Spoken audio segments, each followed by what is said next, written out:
Olá, boa tarde. Meu nome é Giuseppe Janino, secretário de Tecnologia da Informação do Tribunal Superior Eleitoral. A nossa conversa hoje vai ser a respeito de aplicação de inovações na área de tecnologia, num processo que é informatizado desde 1996. Com o advento da urna eletrônica, a Justiça Eleitoral e o processo eleitoral brasileiro embarcou no trem da tecnologia. O processo atual de votação aplica indiretamente alguns dos conceitos do blockchain, e o blockchain seria o tema hoje aqui para nós abordarmos em termos de aplicabilidade dentro do processo digital que existe no Brasil. A criptografia é aplicada massivamente no processo atual. Todos os dados produzidos pela urna eletrônica são criptografados, assinados de forma a garantir a sua integridade e autenticidade. Isso desde o momento em que ela surgiu nas eleições municipais de 1996, em que se decidiu efetivamente embarcar no trem da tecnologia, nós adotamos todas as funcionalidades que dispõem a evolução tecnológica no sentido da sustentação de dois pilares: segurança e transparência. Portanto, a urna eletrônica, ela assina digitalmente tudo o que ela produz. Ela contém dentro dela o que nós chamamos de hardware de segurança. É um chip, na verdade é um computador dentro de um computador. Esse chip tem um processador ARM, memória, e onde nós embarcamos certificados digitais, sejam os certificados chaves privadas e chaves públicas, que são embarcados nesse dispositivo, que é um dispositivo protegido fisicamente. Ele é blindado. Se houver uma tentativa de manipulação desse componente, ele se autodestrói. Então, a urna eletrônica recebe os dados que ela recebe antes de carregar na memória, ela faz uma verificação baseada nas chaves que estão inseridas nesse hardware de segurança, as chaves públicas, e tudo que ela produz, ela assina também digitalmente com seus certificados e criptografa. Os votos são criptografados e assinados digitalmente. Nós temos dentro da urna uma tabelinha que é chamada Registro Digital do Voto. O registro digital do voto veio justamente para substituir algumas tentativas de colocar um meio de auditoria e do voto impresso, ou seja, da materialização do voto.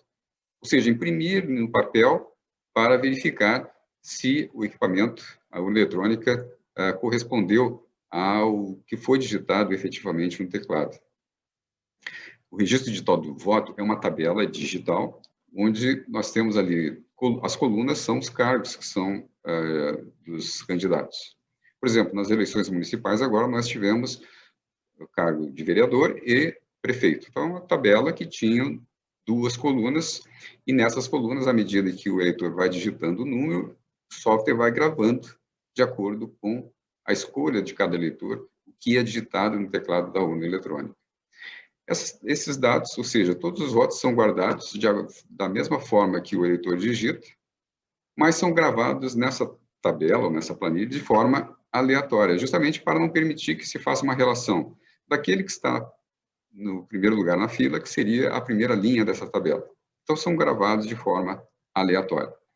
Mas depois de digitado, a urna eletrônica assina essa tabela, esse arquivo, garantindo aí a autoria e a integridade desse dado, porque se tentar alterar um ponto, uma vírgula nessa tabela, essa assinatura não confere mais. E cada urna eletrônica tem o seu certificado digital próprio, ou seja, a sua chave privativa própria. Esses dados são disponibilizados ou compartilhados com os interessados, como os partidos políticos. Isso significa, basicamente, que a urna eletrônica permite, sim, uma recontagem de votos. E também, não só a recontagem, mas como permite também que os interessados possam fazer a apuração e a totalização totalmente independente da Justiça Eleitoral, porque eles têm direito de receber 100% dos votos de 100% das sessões eleitorais ou das urnas eletrônicas, com a garantia da integridade e de auditoria, ou melhor, de autoria. Isso só é possível, evidentemente, no paradigma digital. A auditoria do código também é sempre viável, ou seja, todos os sistemas são desenvolvidos pela equipe de tecnologia do Tribunal Superior Eleitoral, desde o cadastro de eleitores até a divulgação dos resultados, passando ali pelo ecossistema da urna eletrônica.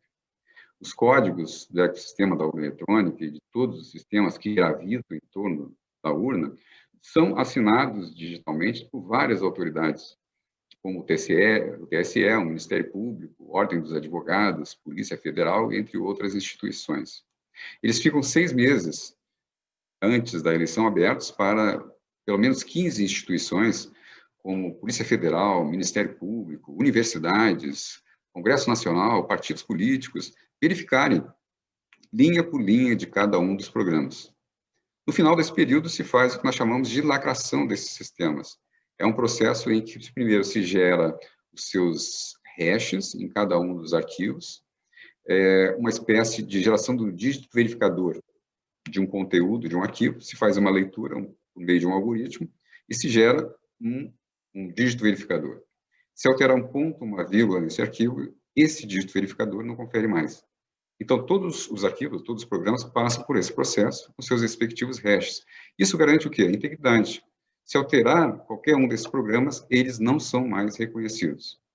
Depois disso, existe um conjunto de assinaturas digitais, que vão desde o chefe da unidade, que desenvolve o software, ao coordenador, ao secretário de tecnologia, culminando com o presidente do Tribunal Superior Eleitoral, o procurador-geral da República, o presidente da Ordem dos Advogados, delegado, diretor da Polícia Federal, assinando a última camada. Ou seja, com esse procedimento, que nós chamamos de lacração, nós garantimos uma blindagem e 2 atributos: a integridade, por meio dos hashes, e a autoria, por meio do conjunto dessas assinaturas.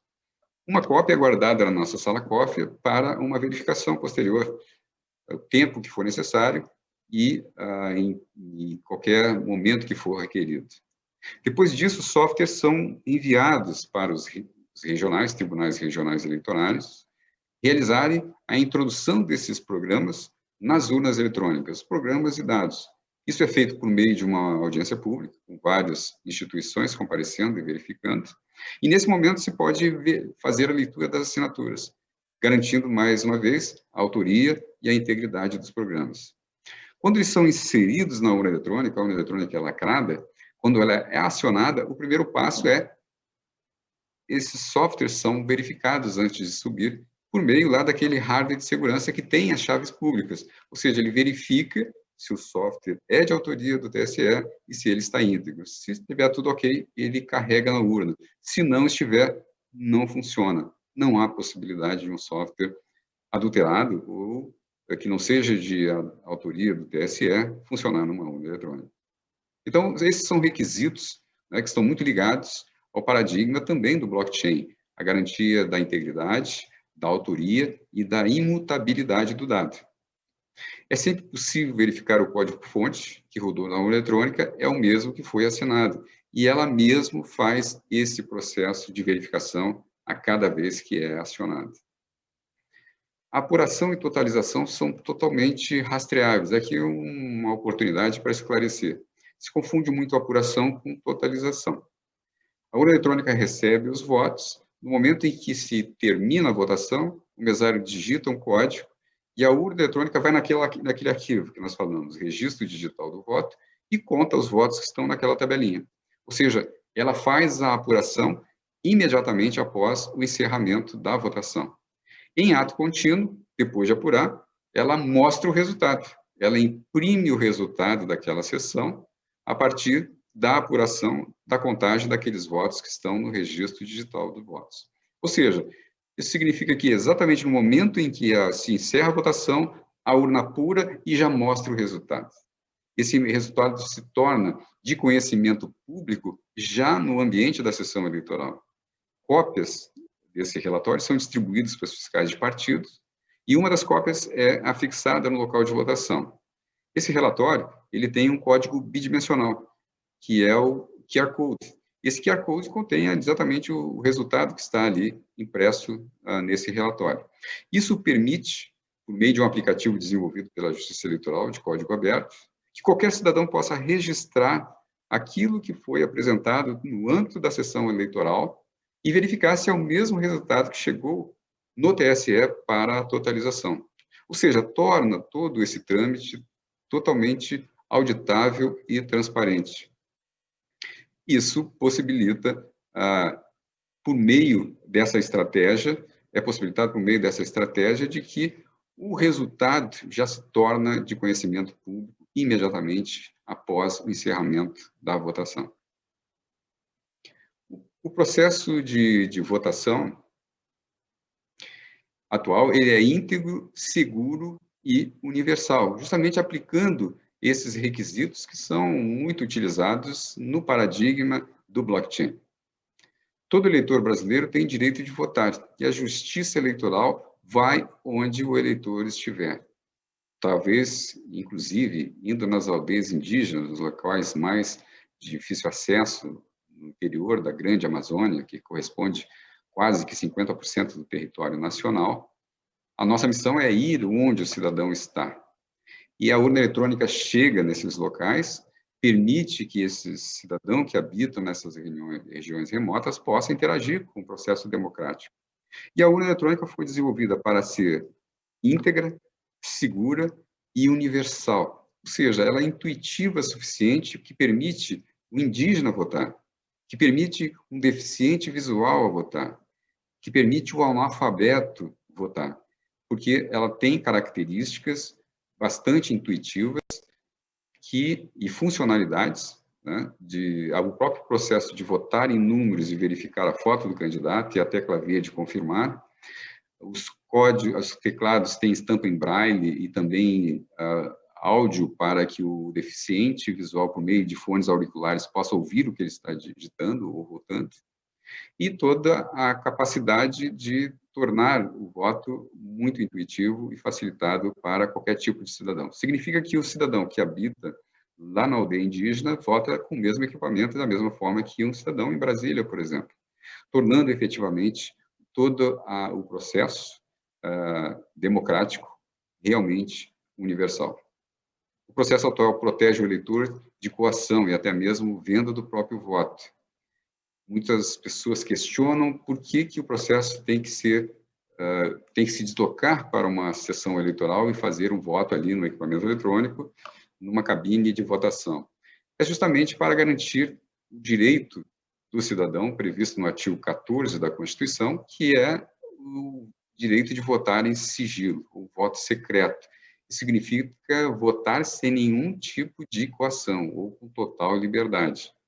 Então, é muito importante que seja, até então, num processo presencial, onde o agente da Justiça Eleitoral dá condições ao cidadão, que é o mesário, dá condição de ele entrar numa cabina e fazer ali o voto de uma forma secreta e sem nenhum tipo de interferência.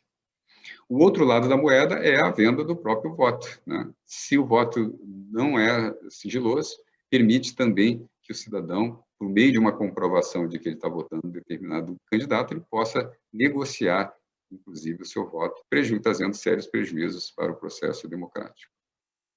Um processo de modernização é necessário garantir aquilo que já foi conquistado. Então, se fala muito numa evolução, na quebra do paradigma, está se estudando, conforme abordarei, uma outra forma de votar, né, uma forma online.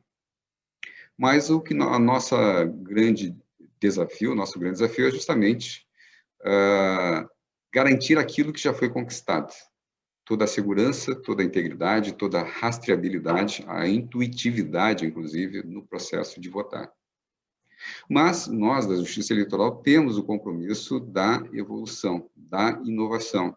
E, por isso, estamos de olho no paradigma da utilização do blockchain. O uso da criptografia de forma encadeada, formando cadeia de assinaturas dos blocos, é interessante para garantir a integridade de todas as etapas de processamento. Também nos chama a atenção a oportunidade de deixar as regras de negócio sempre disponível para verificações em smart contracts, permitindo, assim, a auditoria do código em tempo de execução, isso muito ligado com o nosso compromisso e o nosso pilar da transparência. Temos também preferência por protocolos abertos do blockchain, como Hyperledger, que também está ligado no processo de transparência de auditabilidade.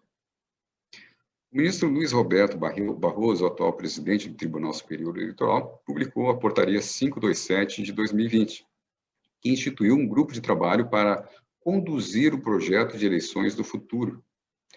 E esse projeto visa analisar as iniciativas de mercado.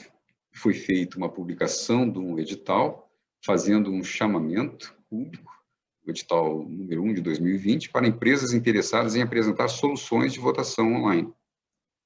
30 empresas se apresentaram, se inscreveram, empresas do Brasil e empresas do exterior. Há grandes empresas como IBM, CertSign, Grial e também startups. Dessas, pelo menos 15 empresas, ou a metade, apresentaram propostas baseadas no paradigma do blockchain. Porém, nem todas as propostas cobrem todo o processo, conforme nós colocamos aqui. Existe uma evolução nesses 24 anos de utilização de um processo digital, onde cada ciclo se vai implementando inovações e funcionalidades de acordo com o que a tecnologia evolui. O blockchain garante que o dado que chega até lá não é mais modificado. Mas como garantir a segurança, o sigilo e a integridade do dado, do voto, na saída do celular, do computador, do eleitor, até chegar à rede de blockchain? Poucas ideias ainda foram apresentadas no sentido de resolver esse grande desafio. Para proteger a geração e a transmissão do voto, é necessário garantir a custódia de chaves criptográficas, ou seja, o próprio mecanismo ou instrumento, seja ele o celular, o computador, o tablet, ele tem que ter mecanismo para promover a criptografia do dado que sai dali e vai entrar numa rede blockchain. Como fazer isso de forma segura? O TSE já adotou o uso de chaves escondidas no código, mas isso foi abandonado. Uma das formas seria colocar chaves inseridas no próprio código do aplicativo, no app. Mas isso não resistiu. Nós já adotamos essa estratégia e já evoluímos, porque isso não resistiu ao que nós realizamos, os chamados testes públicos de segurança. Cabe aqui abrir um parêntese para explicar sobre ele. Talvez sejamos o único país no mundo que faz esse tipo de evento. Abrir os sistemas eleitorais para que hackers venham tentar quebrar os dispositivos de segurança e mostrar aonde estão as fragilidades. Nós já realizamos 5 edições e, por meio da Resolução 23444 de 2015, nos obrigamos, ou seja, o TSE se obriga a realizar um teste de segurança sempre antes de cada eleição. Nós já tivemos ali pelo menos 50 planos de ataques apresentados e várias melhorias justamente que saem dessas iniciativas. Colocamos um ambiente bastante facilitado para o hacker. Abrimos os códigos, os algoritmos, desativamos várias barreiras de segurança para que ele chegue e implemente o seu plano de ataque a partir de um determinado ponto, ou seja, de uma situação bastante favorável, justamente para que ele tenha produtividade e possa atacar em determinados setores do ecossistema, por exemplo, da urna eletrônica. E, a partir daí, identificar onde existem barreiras frágeis, nós fazemos os devidos consertos e chamamos novamente o hacker para testar a ação corretiva. Ou seja, é um processo extremamente importante, que tem resultados muito significativos, à medida em que nós atuamos diretamente com a sociedade. Porque qualquer brasileiro acima de 18 anos pode participar. Basta que ele se inscreva e apresente o seu plano de ataque. Inclusive, nós colocamos a facilidade, se o hacker inscrito não habitar, não morar em Brasília, o TSE paga o deslocamento dele e a estadia para que ele venha até o TSE aplicar o seu plano e dar a sua contribuição. Ou seja, é um evento extremamente importante que tem vários atributos positivos. Primeiro, a questão da transparência. Segundo, a garantia da robustez do sistema que hoje está aí, que permite um tipo de abertura dessa forma. E também a questão do trabalho colaborativo da sociedade. E dentro de um processo de melhoria contínua bastante impactante, porque se obtém resultados importantes à medida em que um olhar diferente, pessoas especialistas, dão a sua contribuição e apontam efetivamente onde há necessidade de melhoria. O TSE tem um processo intenso de pesquisa e escuta o mercado para buscar as suas respostas. Há uma aproximação forte com o meio acadêmico, com o mercado, para que, efetivamente, as instituições e pessoas que tenham realmente condições de contribuir, tenham acesso e possam realmente dar a sua contribuição. E, por fim, nem todos os problemas são de ordem técnica, conforme nós abordamos aqui. Por meio de um preceito constitucional, conforme eu já falei, o artigo 14, é dever da Justiça Eleitoral proteger o eleitor da coação, seja do traficante, de qualquer outro meio, uma arma apontada para a cabeça, forçando o indivíduo a votar num determinado candidato. E isso nós só garantimos hoje desse modelo presencial. Bem, para finalizar, nem todos os problemas são de ordem técnica. Por meio do preceito constitucional, ou seja, o artigo 14, é dever da Justiça Eleitoral proteger o eleitor da coação. Seja uma coação com uma arma apontada para a cabeça do indivíduo, seja qualquer outra coação sutil. E também tem o outro lado da moeda, que é a própria venda do voto. O cidadão se aproveitar de que o voto não é sigiloso, dele mostrar ou negociar uma determinada escolha. Portanto, são iniciativas extremamente prejudiciais ao processo democrático e, por isso, hoje nós temos esse modelo da forma presencial para garantir que o eleitor está ali atrás da cabina fazendo uma votação sigilosa e sem nenhuma espécie de coação. Algo que não se conseguiu ainda buscar alternativas para uma votação, por exemplo, votar de casa, votar por um smartphone ou votar por o seu computador, sem que haja essa garantia de que o cidadão está votando em segredo e sem nenhuma espécie de intervenção. Então, são questões não só tecnológicas, são questões culturais que têm que ser resolvidas.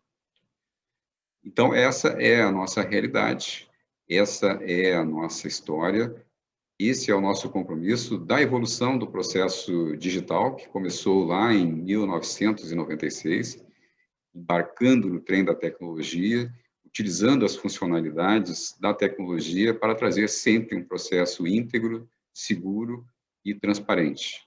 E a abertura da Justiça Eleitoral com relação às inovações e às novas funcionalidades tecnológicas que são viáveis e factíveis no paradigma digital. Então, seriam essas as minhas considerações nessa nossa conversa. Fico muito honrado com o convite. Sou praticamente um parceiro do CONIP e deixo aqui meu abraço a todos.